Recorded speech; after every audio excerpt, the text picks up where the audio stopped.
El día que Nayib Bukele reveló los secretos de la economía en El Salvador a unos jóvenes estudiantes y les explicó por qué el sistema no permite prosperar a la población. El joven Nayib Bukele apenas empezaba en la política, pero ya tenía una carrera como empresario y en el año 2013 decidió compartir sus conocimientos sobre los paradigmas que encierra la economía en El Salvador y dio un discurso a unos jóvenes estudiantes de la Universidad Nacional de El Salvador en San Miguel. Pero lo más sorprendente es que sin saberlo estaba revelando varios secretos que ahora se están cumpliendo. Acompáñanos en este video, somos El Clarinero, el lugar donde te enteras de todo lo que ocurre en El Salvador y el mundo. Yo soy David Ortiz, comencemos. Gracias a todos los alumnos, gracias a la mesa de honor. El tema de la ponencia es la superación laboral de los jóvenes. Pero si vinieron a oír consejos de cómo hacer un currículum, vinieron al conversatorio equivocado. Yo no vine a enseñarles a hacer un currículum, o cómo se tienen que vestir para la entrevista de trabajo, o cómo tienen que dar la mano o modular su voz. Aquí venimos a hablar de cómo vamos a cambiar las cosas para todos. ¿Qué es lo que está mal? Porque si queremos arreglar las cosas, algo tiene que estar mal, algo tiene que ser arreglado. Entonces, ¿qué es lo que está mal? Primero hay que saber qué es eso. ¿Qué está mal? ¿Cuál es la causa del problema? Porque si les pregunto los problemas, todos los entienden. Los problemas son la pobreza, el desempleo, la falta de oportunidades. Todos han de entender los problemas, todos los entendemos. La delincuencia. Pero, ¿cuál es la causa de ese problema? ¿Qué es lo que hace que esos problemas existan? Entonces, alguien como buena persona de izquierda pudiera decir la oligarquía.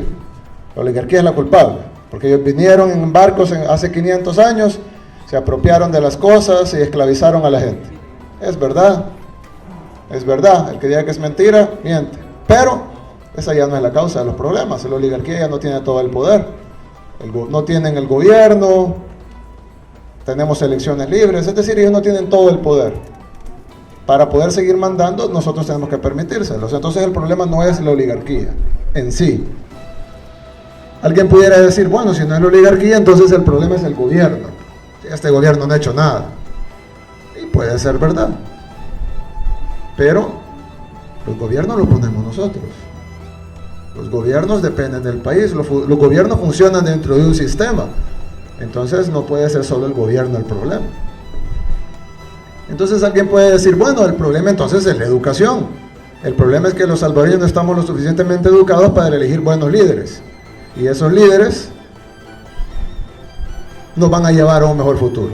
Necesitamos educación. Y es cierto, necesitamos educación. Pero ¿por qué no la demandamos? Porque si tenemos elecciones libres, no son perfectas, pero son libres. Prueba está en que el 2009 Arena entregó el poder y prueba está en el que el 2012 el FMLN, que estaba en el poder del Ejecutivo, entregó la mayor cantidad de alcaldías importantes del país. Entonces, tenemos elecciones, nosotros votamos, somos más fuertes que cualquier oligarquía o cualquier gobierno. Entonces, ¿por qué no cambiamos la educación? Entonces sí, la educación es un problema, pero ese no es la causa del problema de nuestro país. Entonces, alguien diría, son los medios de comunicación que nos están adoctrinando toda la vida.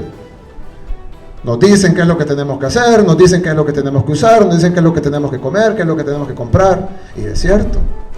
Pero depende de nosotros, porque nadie nos obliga a encender la televisión, nadie nos obliga a leer uno de esos periódicos. Si lo vamos a ver, nadie nos obliga a que les hagamos caso.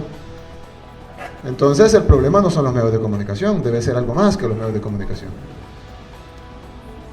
Entonces, ¿cuál es el problema?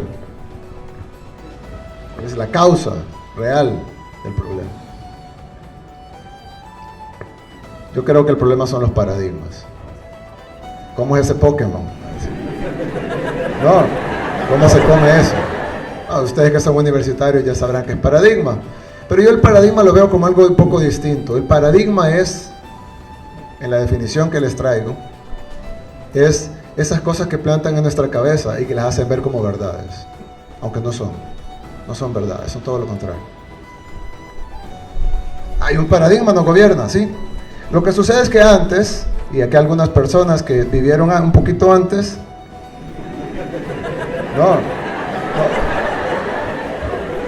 No, una persona que vivieron antes nos puede decir que antes que yo les hablara de la oligarquía, salgo y desaparezco. ¿Sí? Salgo de aquí y desaparezco. Ahora podemos hablar. Es decir, ya no viene la guardia a traernos y hablamos. Ya no nos borran los votos en las urnas. Entonces, ¿cómo pueden seguir gobernándonos si ya no tienen el poder? Ya no tienen el poder, ya no tienen las armas, ya no tienen todo lo que tenían antes. ¿Cómo pueden seguir gobernándonos? Entonces inventaron una serie de paradigmas, las plantaron en nuestras cabezas y ahora nosotros respondemos a esos paradigmas inmediatamente, instintivamente. Un paradigma, un ejemplo de paradigma. La política es mala. Bueno, aquí ya lo dijo, bueno, se fue, pero aquí ya lo dijo. La política es mala. Entonces no se metan en ella. Como dijo un famoso político, jóvenes, no se metan en política, es mala, déjenmela a mí. Entonces lo que tenemos es un paradigma. La política es mala, por lo tanto ustedes no se metan. Bueno, ¿qué tal si cambiamos la política? ¿Qué tal si los jóvenes entran en política y en lugar de que sea política sea algo malo, lo convertimos en algo bueno? Ese debería ser el paradigma, no este. Este no es tan grave. La gente es pobre porque es perezosa. Eso yo lo he escuchado. Me decía alguien, una persona que quiero mucho, no lo voy a mencionar, pero me decía alguien, una vez estábamos leyendo el periódico, eso que se hacen llamar periódicos aquí, y decía, traen nicaragüenses y hondureños a cortar café. Nicaragüenses y hondureños. Entonces la persona que estaba leyendo la noticia me dijo, qué barbaridad, qué perezosos los salvadoreños. Tienen que traer nicaragüenses y hondureños a cortar café, porque los salvadoreños no quieren trabajar. Y entonces yo le dije, ¿y por qué no vas a cortarlo vos? No tenés trabajo. Te pagarían $95 al mes, libres, por trabajar de sol a sol. ¿Por qué no lo haces tú? No, yo no lo voy a hacer. Bueno, ellos tampoco. Que el problema no es que sea perezoso. De todos modos, aunque trabaje con $95, no va a salir de la pobreza, ¿o sí? Entonces, la gente no es pobre por perezosa. Yo conozco mucha gente rica que es perezosa. Y conozco mucha gente pobre trabajadora. Hay gente trabajadora, hay gente perezosa, hay gente pobre y gente rica. Pero las cuatro cosas no tienen nada que ver. Otro paradigma. Las empresas generan empleo. Ustedes ya han oído eso. Todos han escuchado, no, las empresas generan empleo. Necesitamos más empresas porque son las generadoras de empleo. Eso es mentira. Les voy a demostrar así que es mentira. Imagínense que hipotéticamente hay dos restaurantes. Ponen un restaurante de hamburguesas y enfrente ponen un restaurante de pizza. Y los dos dueños deciden que van a contratar 20 empleados cada uno. Están generando inicialmente el empleo, ahí sí. 20 empleados cada uno, 20 empleados para trabajar en el restaurante de hamburguesas y 20 empleados para trabajar en el restaurante de pizza. Pero ¿qué pasa? Digamos que la gente de San Miguel prefieren, ¿qué prefieren? ¿La pizza o la hamburguesa? Pizza. Digamos que la pizza. Y entonces van todos a comer pizza. Nadie va a comer hamburguesa. ¿Qué va a suceder con el restaurante de pizza? Crece. Y tú ya no necesita 20 empleados, necesita 40. Y luego necesitan otras sucursales, entonces ya son 80. Y luego otras sucursales son 120. Cuando tienes 5 sucursales son 200 empleados de pizza. Y nadie fue a comer al restaurante de hamburguesas. ¿Qué le va a pasar al restaurante de hamburguesas? Va a quebrar. ¿Y entonces cuántos empleados va a generar? 0. ¿Por qué? Los dos eran empresarios, los dos querían trabajar, los dos querían poner un negocio, los dos tuvieron más o menos la misma idea. ¿Por qué uno genera 200 empleos y el otro 0? Si las empresas generan empleo, los dos deberían de generar 100 empleos cada uno. ¿Por qué uno genera 200 y el otro 0? Porque el que generó los empleos no fueron ellos, fueron los consumidores. Fueron los que decidieron ir a comer pizza, en lugar de ir a comer hamburguesas. Ahí queda demostrado que los 200 empleos, probablemente los 20 empleos iniciales sí los generó el empresario. Pero los 200 empleos que continuaron, que se quedaron al final, lo crearon los consumidores. Y los 20 empleos que se perdieron al restaurante de hamburguesas, los mataron los consumidores. Entonces las empresas no generan empleo, las generan los consumidores. Es bien fácil de explicar. Sin embargo, vemos los periódicos, escuchamos a los tanques de pensamiento, a los analistas. No, las empresas generan empleo. Y nadie lo contradice, porque es un paradigma. Lo tomamos como una realidad, aunque no es real. Necesitamos incentivos fiscales. Las empresas no vienen a invertir porque pagan muchos impuestos aquí en El Salvador. Necesitamos bajar impuestos para generar incentivos fiscales y que las empresas vengan e inviertan en nuestro país. ¿Suena bien? Bien. La contradicción es que los países con impuestos más altos en el mundo son los de más alta inversión extranjera. Y los países, por ejemplo, en Europa, en Japón, en Estados Unidos, los impuestos son muchísimo más altos que en El Salvador. Y hay más inversión. Y países que tienen menos impuestos que El Salvador, como algunos países de África o Haití, no tienen empresas. Entonces uno diría, bueno, ¿y qué pasa? Bajo esa teoría, Haití y los países de África que no tienen impuestos o que tienen impuestos bajos, deberían de estar llenos de empresas. Y países con impuestos altos como Japón no deberían de tener ninguna empresa. Los empresarios no invierten a donde es más barato. Si no, el municipio de Chirilagua tuviera la mayor cantidad de empresas. Los empresarios invierten donde es más rentable. Por eso es que San Salvador, el municipio con impuestos más altos del país, es el que tiene más inversión. Porque es más rentable invertir en San Salvador que invertir en Chirilagua. Entonces la realidad es que no tenemos que ser los más baratos. Además siempre va a haber alguien que nos va a ganar en barato. Siempre va a haber una maquila en Bangladesh que esté dispuesta a hacer más barato las cosas que nosotros. La clave es ser competitivo, pero para ser competitivo debemos de ser rentable. Debemos tener una población educada y un consumidor fuerte para que haya gente para trabajar en las empresas y haya consumidores que compren los productos. Entonces no es cierto que necesitamos incentivos fiscales. Ya he escuchado el despilfarro. Dicen, es que nuestro gobierno despilfarra el dinero. Miren, el presupuesto de la Universidad de Harvard,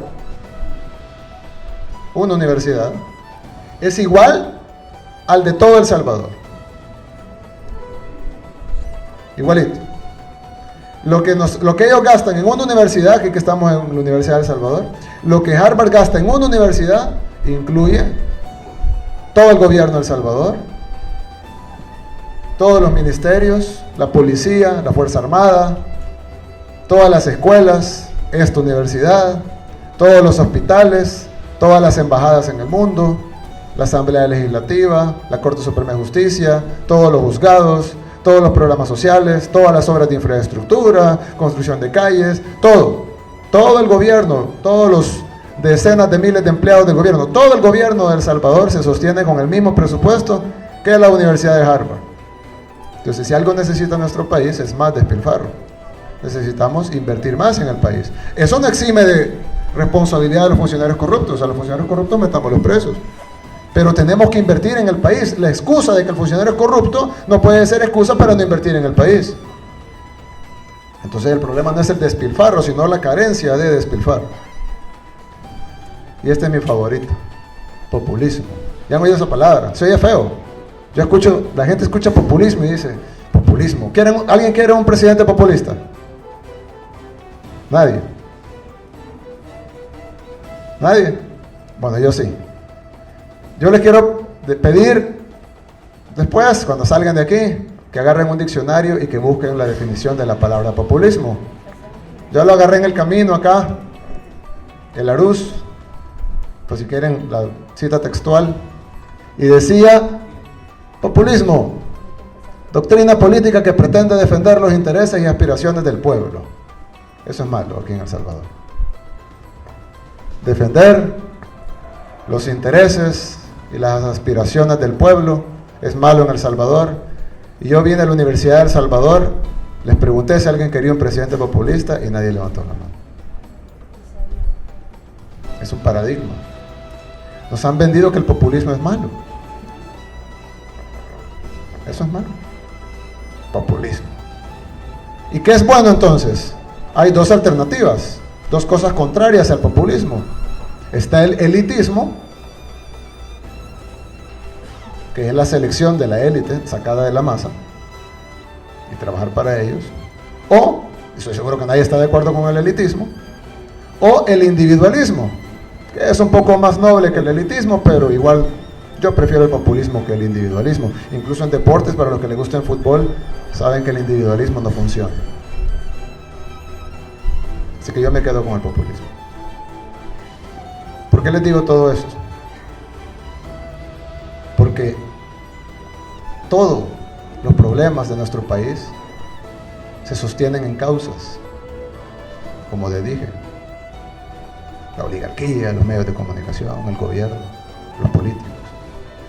Pero todas esas causas existen en pilares, se sostienen sobre pilares, y esos pilares son los paradigmas con los que nos han llenado la cabeza y nos han hecho creer cosas que no son ciertas. Nos han hecho creer que esto es malo y que esto es bueno, y generalmente es todo lo contrario. Y entonces nosotros estamos en una jaula. Los barrotes son los paradigmas, pero nosotros tenemos la llave.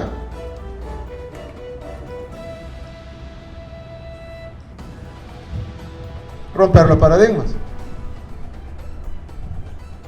Eso es todo lo que tenemos que hacer. Quitémonos los paradigmas de la cabeza. Cada vez que escuchemos algo, un tanque de pensamiento, o de repente un analista político, o alguien que escribe cartas en el periódico, cada vez que escuchemos esto, si quieren perder su tiempo y leerlo, léanlo, pero analícenlo, escríbanlo con la realidad, agarren un diccionario y vean si lo que les están diciendo es verdad, y tomen las decisiones de acuerdo a eso. Si nosotros empezamos a tomar las decisiones de acuerdo a la realidad, no a paradigmas, entonces vamos a poder exigir educación, vamos a poder exigir un presupuesto decente para la universidad, vamos a poder exigir oportunidades, vamos a poder hacer las políticas correctas para que existan esas oportunidades. Vamos a dejar de llamarle despilfarro, darle vasos de leche a los niños. Y yo no vine a defender al gobierno, podemos acabarnos la ponencia criticándolo.